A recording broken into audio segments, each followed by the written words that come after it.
Hey y'all, it's Megan. Welcome back to the channel. Glad y'all are here today. Today's video is going to be something a little different. Around once a month, we're going to try to go through and just answer some of our most asked questions. And you know, these may be questions other people have that just haven't asked them, but these are the most asked questions for the month of April. So anyways, let's get to it.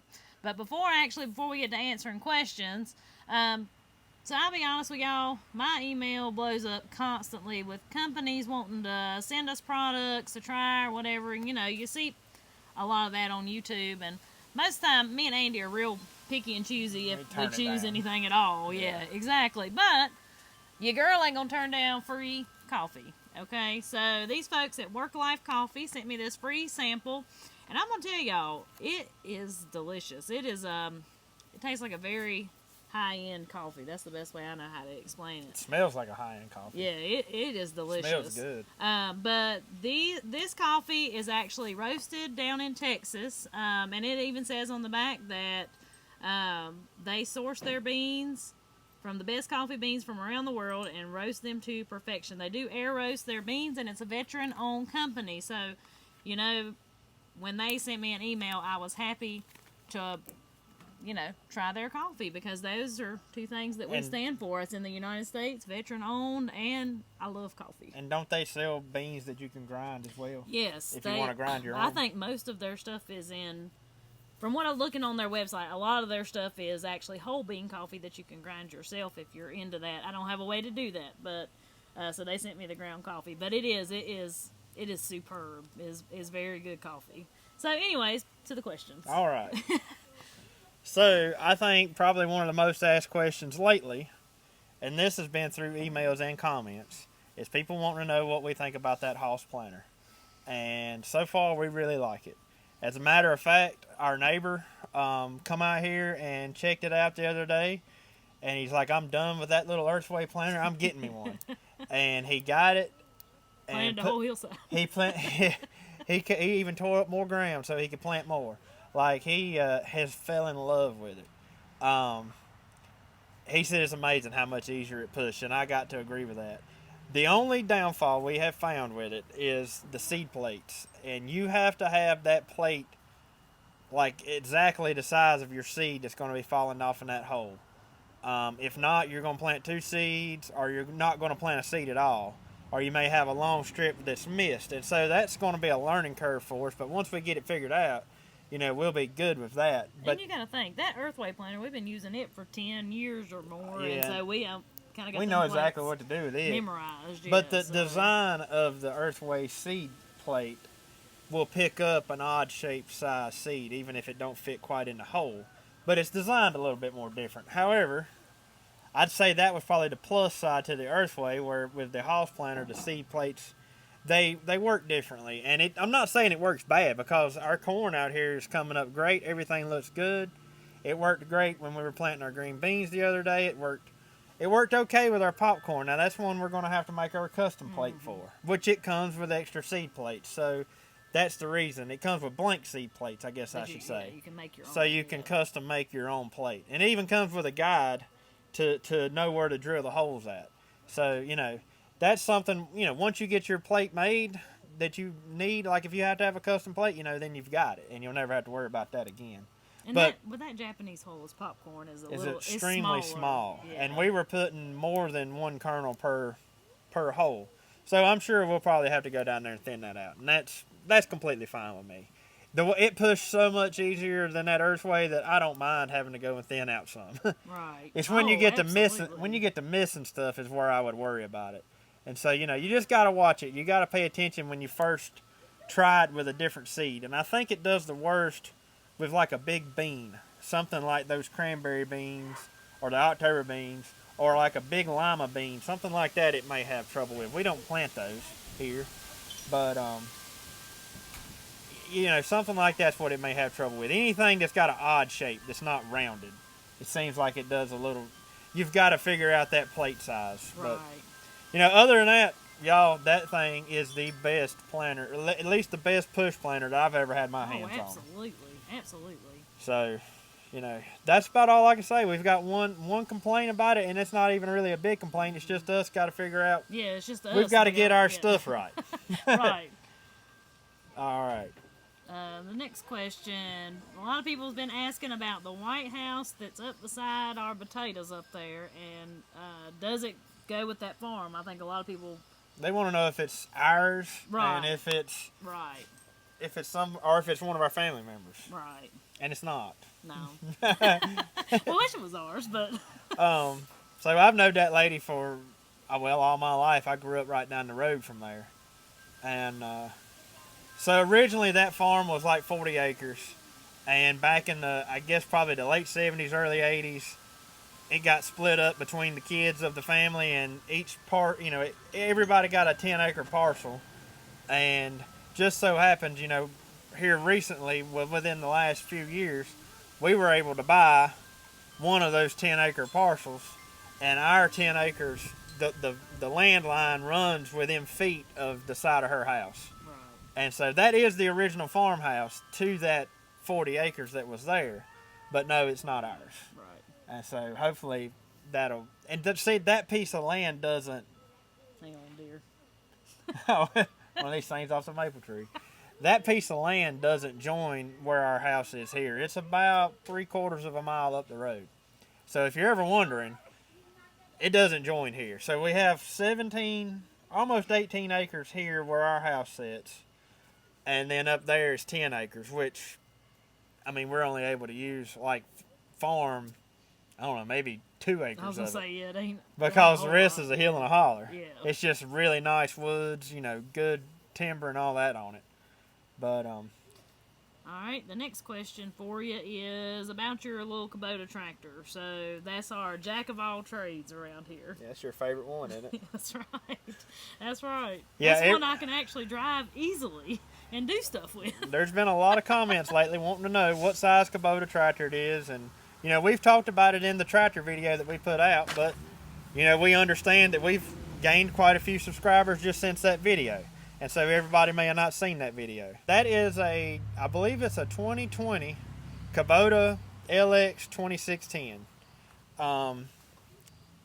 It's a really good tractor. You darn right. And it's surprising to what it'll do for as little as it is. Because in my eyes, that's a little tractor. If you're new to the homestead lifestyle or whatever, and you're looking for something to add to do that can do pretty much anything you want to do, that tractor right there. That's a good size tractor. It's 25 or 26 horsepower. It gets most of the work, especially here around the house. Most of the work that we need done, it'll do it. So for the most part, it can easily run your 4 and 5 foot implements, such as 5 foot blocks blades. I've got a 5 foot tiller for it now, and it pushes its limits pretty good. It probably would have been better suited with a 4 foot tiller, but yeah, it's a really good size tractor. And I'd like to say that if we didn't make our own hay, if we didn't plant the big corn crop, and if we didn't do stuff like that where we need a full size tractor to do the work, we could easily do everything we need to do with that tractor and not have any other tractors. absolutely. Your horses. That's the next question on the list. We have so many people say, "What in this world do you do with them horses?" Well, let me just tell y'all, I don't do nothing with them. They're pasture ornaments. No, back in the day, I used to be a big, avid horse rider, and me and the dark red horse have been together for many, many years. We got him when he was 4, and he's around 30 now, so he's been around most of my life anyway. And then Ty was gave to us for free. The fella couldn't feed him, but that's probably been, Lord, we've been married for almost 11 Did we get years. it before we got married? Yeah, it was before we got married. So I've had him a while. Ty was technically supposed to be my horse. right. But yeah, used to ride them a whole lot. I know that they are a money racket, and I've had folks in the comments say I need to sell them and everything else. And I'm just gonna tell you, you gotta have something to waste your money on. It could be a extravagant vacation, a cruise, something like that. No, mine's standing out there in the pasture. So Well, they don't cost us that much I money. know, but They just eat the grass down. they eat a lot of They're feed. terrible Since they're on getting that older, grass. they eat a lot of feed too. Yeah, because now you started having to feed that high dollar feed. Yeah, so but yes, they will be here till their dying days. Megan has many times said the only way those horses is going to leave is if she leaves. That's right. So I guess I'm stuck with the horses. That's right. But yeah, we don't use them for work or anything like that. They would probably fall over dead if we hooked them to a plow. So I would imagine they'd just about fall over dead if you went back to riding them pretty hard. yeah, and that is one thing people say, do we ride them? Occasionally, the kids ride them quite a bit. Just they're perfect for the kids to learn on because they're both in, around 30. They're slow, they're old, just good. And they're deadheads. Yeah, like they don't absolutely. go wild or do nothing No. foolish or anything like that. No, and hardly get spooked by anything. Right. So, they done been there and done that in their life. So, yep, that's that on the horses. They're just happy wife, happy life. Is that right? That's exactly right. I reckon anyways. All I know is I'm stuck with 2 horses, and if these kids keep going, there's probably going to have to be another horse up here at some point in time. And y'all know I'm looking forward to that. All right, next question. Do we plant by the signs? When we can. The best way we can probably answer that question would be to say, if we can plant by the signs, we will plant by the signs. However, sometimes you just got to do what you got to do. I'm not going, if the signs aren't right to plant something, I'm not going to let that stop me from planting it. Right. Now, we do believe that there is something to that, especially Absolutely. planting by the moon signs. The moon signs, yeah. And we just sometimes, it don't always work out that way. Yep. And, when we do get when the moon signs are right and we do get to plant by those signs, we can, I feel like you can see a yeah, difference. there's a difference. It may not be an extravagant difference, but you can see Yep. a difference. That's right. And sometimes Mother Nature dictates whether you can plant by the signs. Sometimes work dictates whether you can plant by the signs. It pretty much is if you can plant it, we do it. That's right. And we always look to see if the signs are right, and sometimes they are, sometimes they ain't. But we just have to do what we got to do. Right. So the next question that has come up a lot lately has been, how do we water our gardens? Well, we don't. We do. We do. But we don't have like an irrigation. Yeah, we don't have a water or system anything set like up. that. No. If the garden gets watered, the raised beds get watered with the water hose every evening, and our stuff in our pots, water all that with the water hose. The garden out here beside the house occasionally gets watered. Like we have a sprinkler we can set up out there. If we have a drought. If we have like a severe drought, or like in the heat of the summer, if it hadn't rained and stuff's just cooking, then we'll put that sprinkler on it. But for the most part, y'all, God's good to us, and this dirt's pretty good here to hold moisture, so luckily we don't have to water a ton. Anything you see out in a big field, we don't water. Oh yeah, like our that field that corn. one's in Mother Nature's hands. Our field corn, we planted it. What's it been? Almost 2 weeks ago now, It's getting close to it. and it hasn't had a drop of rain on it since we planted it. No, and it won't. It just is what it is. Cause There's nothing we can do about it. We can't water a couple acres worth of corn. And the potato patch and everything up there, we don't have a good way to water that, so it just. And it's showing right now. It just is what it is. We need some rain bad. Yeah. But there's nothing we can do about that. But up here at the house, the gardens we have here, we can water. We usually use a water hose. We're dragging around water hoses. It's not the most convenient way to water, but it's just how we do it because it's not something we have to rely on pretty heavily. Right. Exactly. Why turn your jars upside down? Well. That question has been coming up for a long time. Yeah, so this is a question I get a lot, especially on like my jam videos, because that's the main thing I do it with. Just started off to say, and I think I've said this in the videos, turning your jars upside down is not a recommended method. The USDA says no, don't do that. Now, why do they say don't do that? What does it matter? It's a safety hazard, I think. Is it? If the hot food pours out on you. Oh, Yeah. that's it. I don't know. That's just my guess. I'm just guessing. I just know they say don't do that. Okay. Well, I don't see what it would hurt, because to me it looks like it would make it seal better to have everything. The heat. I don't know. I think it's the heat. But, so my jams and jellies especially, when I do that, I do it with my pickles too. But anyways, the jams and jellies keep better. I ain't telling you to do that, but I did try to do it the right way for a couple of years, and they didn't keep good at all. And so I went back to doing it the way I was taught, which is to turn my jars upside down. Anything I water bath or open kettle can, anything like that, they're getting turned upside down. But the simple fact is that's just how I was taught, and it works for me. I think that turning them upside down is also more of an old-timey type thing. Yeah, you see a lot of older people do that. Mm-hmm. And people who are newer to canning, like, they're like, what are they doing? You know? Right, exactly. Yeah, and well, I mean, your mama taught me that. Right. So. And her mama taught her that. That's right. And so, her mama probably taught her that. Yeah, so that's just what I do. It worked, like I said, it works good for me, and when I tried to veer away from it, it didn't work out so good, so I just went back to doing it.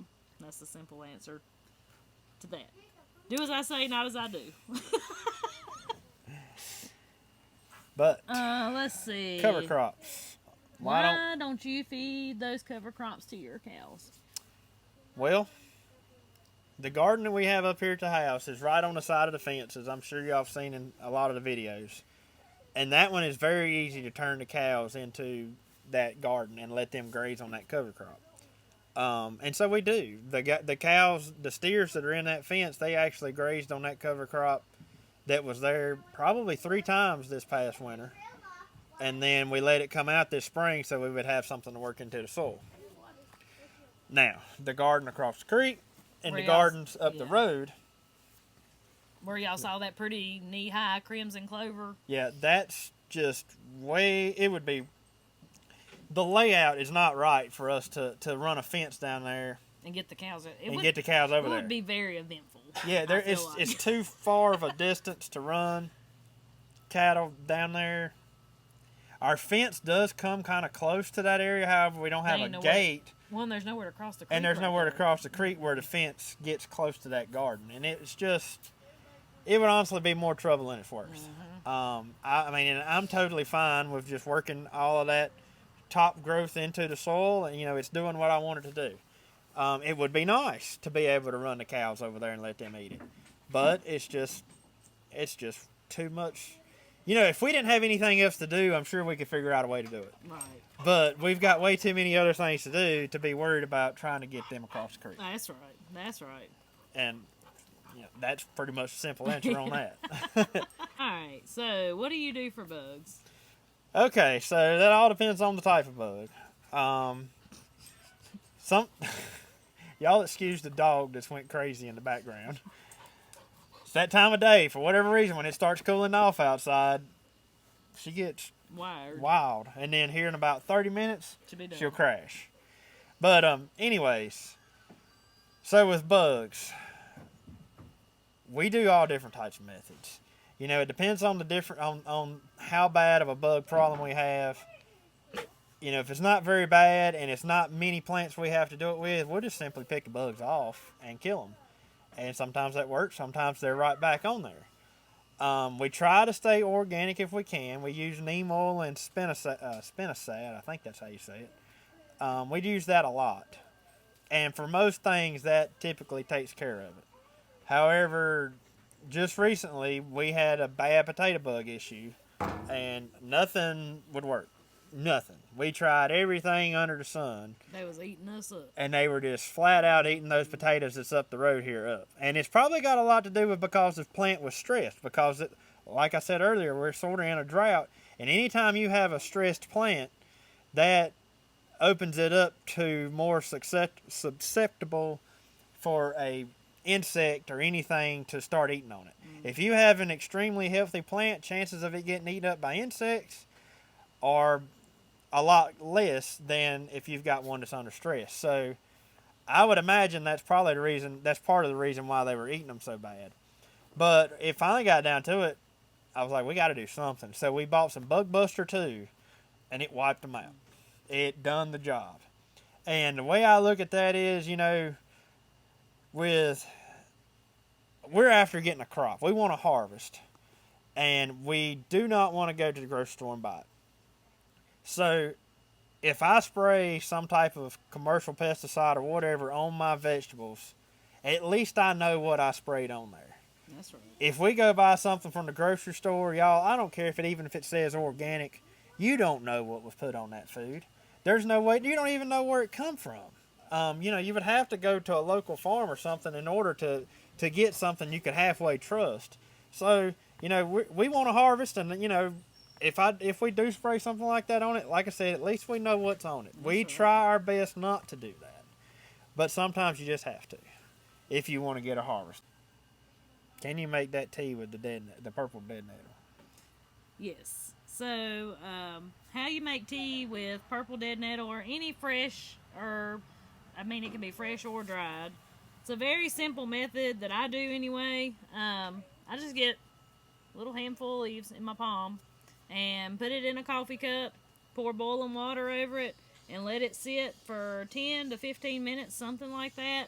And, there's your dead nettle tea. Now, I've kind of veered away from doing the herbal stuff on the channel just after looking into some stuff, because most of you know that I'm a nurse and it is frowned upon for me to be giving medical advice, even though nothing that I say is medical advice on the internet. So I just kind of veer away from that and kind of have my own beliefs about all that. And of course, if you have any questions, feel free to email us. But now I'm curious. Tea is very simple. You bring that up. Could you get in trouble for giving medical advice on the internet? Absolutely. Really? Could lose my license. Really? Mm-hmm. That's wild. Yep, I looked it up. Sure enough. So yeah, I ain't about that life. So, yeah, I'm just gonna hang on to them for now. Wow. Yep. If anybody ever wanted to push it hard enough, Yeah, the right person would have to see it. Right. But still, there is a chance. Mm-hmm. so I just don't talk much about the herbs and stuff. That's kind of dumb. Right now. Just wait. That's the way our country works. That's the way it is. We won't get into that. That's right. That's right. All right. But tea is very simple with any kind of fresh or dried herb. That's really all you have to do. And of course, add in some honey for flavor. Or I like to mix up my herbs sometimes, and I'll put a little mullein in with the dead nettle. It works excellent for allergy symptoms, especially. I think we used some last spring, didn't we? We did. What frying pan do you use for those biscuits? Iron skillet. Everybody's been asking that question. Sometimes I use my little metal pan. Y'all seen me using the videos. And then sometimes I use my flat cast iron pan. Now that flat cast iron pan is actually a Paula Deen hoe cake pan that I got for Christmas 10 or 15 years ago. And it came with a little bag of mix and the recipe how to make the hoe cakes. And I just thought it looked like a darn good biscuit pan.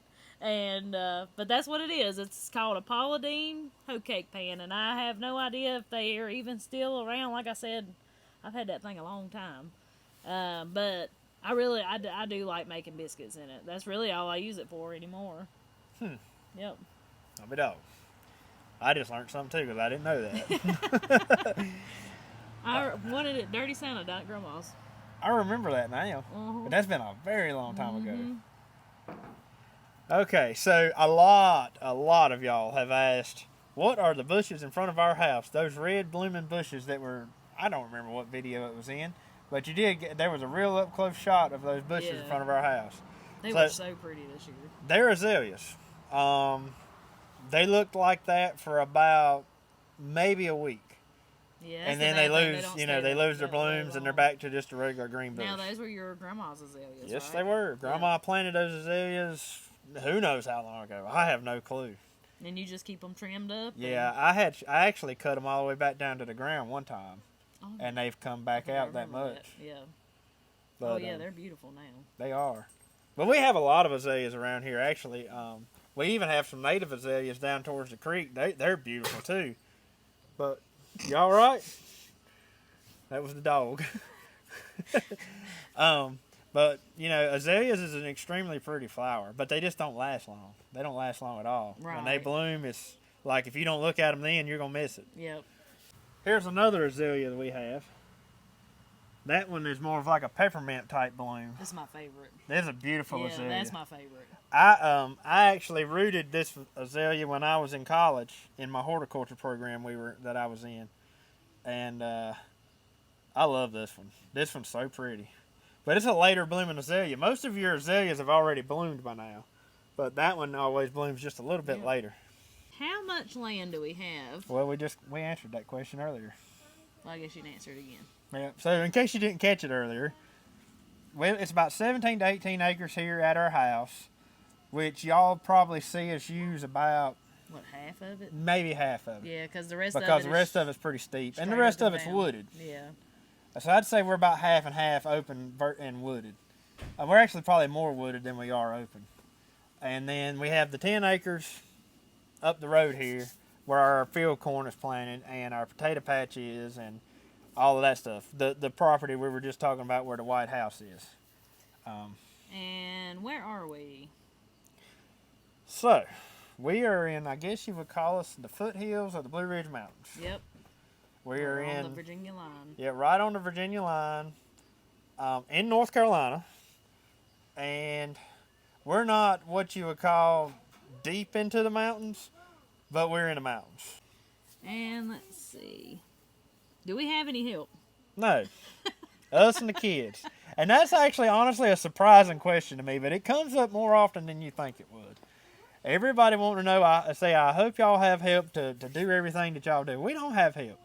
We've been doing what we're doing a lot longer than we've been on YouTube. And I used to work full-time, too. both of it, well, Yep. I mean, I still am working That's what I'm full-time. saying, But though, yeah, but you were like- working full-time too, and we still did most of what we do now. There was one year, don't you remember, that late frost come, and I was working a 12-hour shift, and we was out here at 10 o'clock at night. wrapping stuff up. Wrapping plants Didn't up. it frost in May or May something like have. that? I can't remember. I just remember it was a late frost. And then, I mean, I can remember countless nights of being up past midnight canning. Yep. Yep. And sometimes, I mean, it's just one of them things, like,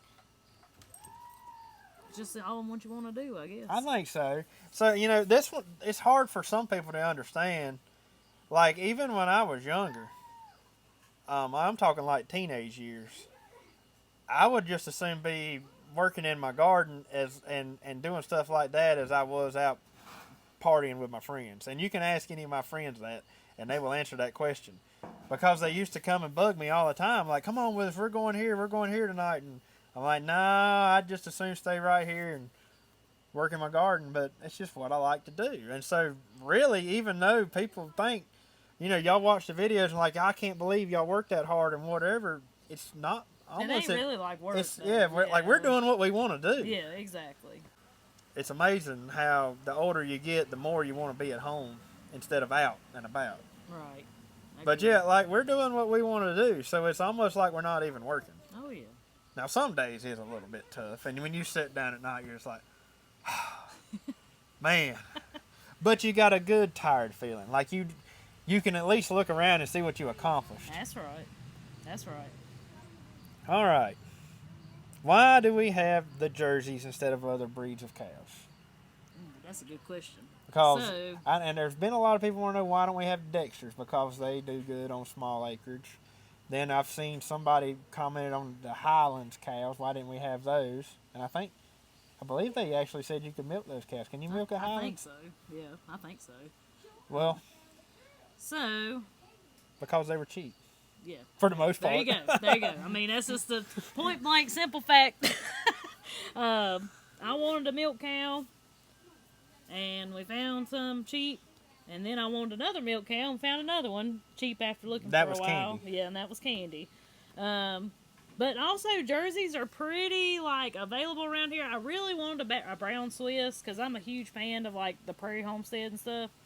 And she milks brown Swiss, and they're not really big in this area. Now, my good friend, which you may have saw her video on Breaking New Roots, she runs a micro dairy, and she's got a couple of brown Swiss there. And after her brown Swiss are excellent cows, but I'm gonna tell y'all something. I never realized how big they were. They're huge. They are massive, and so you talking about eating. Now, them things would eat. So I'm kind of like I feel like the Lord kind of led me away from them because I couldn't find one. When I was actively looking, I couldn't find one anywhere. Well, I like the fact that our Jerseys are small framed. Yeah, and see ours. I mean, yeah, they're pretty small, and plus Jerseys give delicious cream. Like they have, Which makes good butter. yeah, the cream on the Jersey cows. Oh my gosh, it is like to die for. It's about I'm gonna freak you out for a second, but it's about like eating ice cream. Like you could just eat it like it was ice cream. It is so good. But anyways, but that's why I mean the real reason we have the jerseys is because we found them. They were cheap. Megan really wanted a milk cow right then. Yep. And when Megan wants something, y'all, even though Megan don't want something very often, I have to give her that. Like, she's definitely not a demanding woman by any means. Aww. But when she does find something she wants it, and she wants it right then. Now, me on the other hand, I mean, I find something new I want every day. Yes, you do. But she, I mean, it's like a once every 5 year thing for you. Yeah. And but when she finds something she wants, most of the time she gets it because she wants it right then. Right then. Yep. And which the milk cows was a good thing. I'm glad we got I worked them. hard on them milk cows. You though. did, but you love them too. Yes, I do. They are my pride and joy as far as the animals go. They're right up beside my horses, which is that's saying a lot. And if you want to get one of these old timers' attention around here, you tell them you got a milk cow, and then you can talk to them about anything because they all, grew up with a milk cow, and so you get to talking about a milk cow with them. Listen, they'll talk to you. I saw this man. He asked me something, and he was asking something, and I said something about a milk cow. And he said, well, you can keep that darn thing. When I left the house, he was like in his 80s, and he's like, you keep that darn thing. When I left the house, I told my mom I didn't ever want to see another cow. I got so tired of milking that thing. I milked that thing for 18 years. He was just on it all. That's kind of like what your daddy said about tobacco. Yeah. After he left home, he wasn't having nothing to do with tobacco Yep. no more. Yep. He said, I told my mom I'd never see another cow. How about that? All right, let's see. Your vehicles, dear. I only have one. I have one. Well, you kind of have a Tahoe. Yeah, I guess. You drive that one, so you drive it more than I do, so I think you can claim that one. So, we do. We get a lot of questions about, and I think this one's funny, but a lot of people ask, how many vehicles do y'all have? And honestly, I never thought nothing much of it because a lot of people around here have a lot of vehicles. It's pretty normal, yeah. It's not like we stand out from the crowd, at least not in our area. Personally, I don't know how anybody can do with just one vehicle, but if you can do it, that's awesome. I don't know how you can. I need one for every day of the week, and then one in case one of those break down. But no, in reality, we have my work truck, which is the white dump truck that y'all see backed under the shelter down here a lot. Then we have my red truck, which is the red dually. Yeah, the red dually, which is kind of like my baby, And I use that truck to pull like the gooseneck stock trailer or haul tractors, whatever I need to do with it. And then I have my little Nissan hard body pickup, which was my one of my very first vehicles. My mom and daddy bought it for my graduation present when I graduated high school. So I've had that truck for a very long time. And then, I don't know, y'all see the two old trucks that are parked in the background over here a lot. One of the brown truck was my grandpa's that holds sentimental value, so I don't want to ever really get rid of it.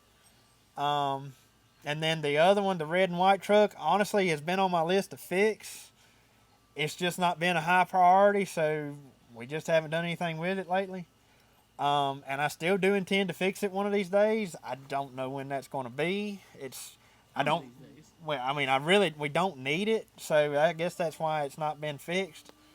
But that was one of the first trucks that I ever actually bought with my own money. So in a way, it sort of holds a little bit of sentimental value as well. So I don't really want to get rid of it either. Plus, it's not really worth a whole lot. So I'd just about as soon let it sit there as I had to sell it. But oh, it ain't hurting nothing sitting over there. Then we have the old silver truck, the Nissan Titan. I guess you could say that's our nice vehicle. That's what we go on trips on, or we go to town on, or whatever. We have her car, and then we have the Tahoe. I do home health, so I run the tires off my car. Yeah, so she has to have something good on gas to drive. And then the Tahoe was honestly like a spur of the moment kind of buy. Like I love that Tahoe though. A guy I do work for had it sitting in the edge of his yard, and it had been sitting there for like a year. Had black mildew all over it. I asked him, I'm like, what are you going to do with that vehicle? And he said, I'll sell it to you if you want it. And so he priced it to me, and it was so cheap that it's sitting in our driveway we couldn't turn it down. Even Megan thought that she's like, that sounds like a really good deal. We need to buy that. And we bought it, brought it home, cleaned it up, and it's really been a very handy vehicle. I think the only thing you really had to do to it was what, put brakes on it? Yeah, I had to do just a little bit to it when I first bought it, but I think that had a lot to do with the fact that it sit for so long. Right. Y'all, when I was growing up, we had several vehicles. Oh, yeah, we always Mom did, and Daddy too. still got a lot of vehicles, and so does her mom and daddy. Yep. It just wait. When you farm, you usually have a beater truck that you can beat around and do whatever with. And then it always seems like you got a little something that's good on gas to knock around in. And then you've always got your nice vehicle because you can't drive your farm vehicle on trips because, good Lord, you'll probably lose half of it between here and wherever you're going because it's rusted or whatever and it's going to fall apart on you. So, you just have, I don't know, maybe it's a country thing. I don't know.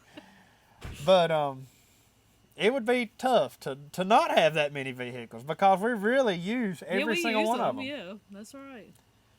But the next enough one, talk about the vehicles. Tractors and equipment. So we did make a video on all the tractors we have, and each one of them has a purpose. And there's several of the older antique ones that I have just because, I like to collect antique tractors. And most of them have a backstory to them. They come from family members or something like that. But then we have the two main tractors, the John Deere, the big John Deere and the little Kubota with the front end loader on it. That's my two main tractors that get used all the time. And if you want to see like the full tractor tour, I'll be sure look up top right here and put a link. check the description. And I'll put that so you can see all what he's talking about. And I have even seen a question recently. I guess they see a lot of the equipment sitting in the background. And they actually wanted me to do a video on going around and showing all the implements I have to hook to a tractor. Honestly, I've never really thought about that. To me, it would sort of be kind of a halfway boring video, but then I guess in a way, some people might be interested in that. I don't know. But we have a lot of implements. It would be a 2-day long video. It wouldn't be that long. It would be a long video, but it wouldn't be no 2-day video. But we do. We have a lot of stuff that hooks up to the tractor, but it's all stuff that's... Well, a lot of it's old stuff. A lot of it's old, yeah. And, it serves its purpose, but it was cheap. And I guess when you collect tractors, somehow or another you end up collecting stuff to go behind them as well. But about everything we have back here we use. But there's a lot of implements. I mean, so really, if you did want to see a video on that, let us know. I don't know that it would be that interesting. But I guess I could go through and explain what each implement's used for. True. Because, if you're new to this kind of stuff, you don't know. Right. At one time, we didn't know, which we grew up around it. So It's just, some of the stuff we have is stuff that was left over from when Grandpa farmed. I mean, I guess when you've done it as long as we have, like I said earlier, we've done what we do now a lot longer than we've been on YouTube. You tend to just collect things over the years. Yep. It just starts adding up. And if you're like me, you don't get rid of it because you never know when you're going to need it. The last question on today is... This is a funny one, too. When do we sleep? We sleep a lot. We get well, I do. I get my 8 hours in every night. I can't function if I don't get my 8 hours of sleep. I sleep, for the most part. But I'm going to tell y'all, so you see us do all this stuff and we're busy and stuff for the most part, and especially in the summer when the garden starts coming in. But y'all, I'm going to tell you something. We don't watch a lot of TV. No, I we think don't. that's one thing to keep in mind. Like, we don't, now I think it's kind of ironic, we're on YouTube and all this, but... You would think we watched a lot of YouTube. We might watch on a summer night. We may not even cut it on. No, because sometimes you just don't have time. Yeah, and then, 30 minutes to an hour max right before we go to bed. And other than that, besides him watching the weather first thing in the morning before he goes to work. That's it. She never watches TV. Yeah, we don't really watch TV, and I really think that frees up a lot of time. And I don't keep my phone by my side because I will catch myself scrolling, and so I set it off so I am not tempted to do that, and that helps with time. So, well, another thing that I found when I first discovered TikTok, probably 3 or 4 years ago, maybe longer than that, it got so addicting. Like, I would be sitting there and be like, oh my gosh, watch this video, watch another one, watch another one, watch another one.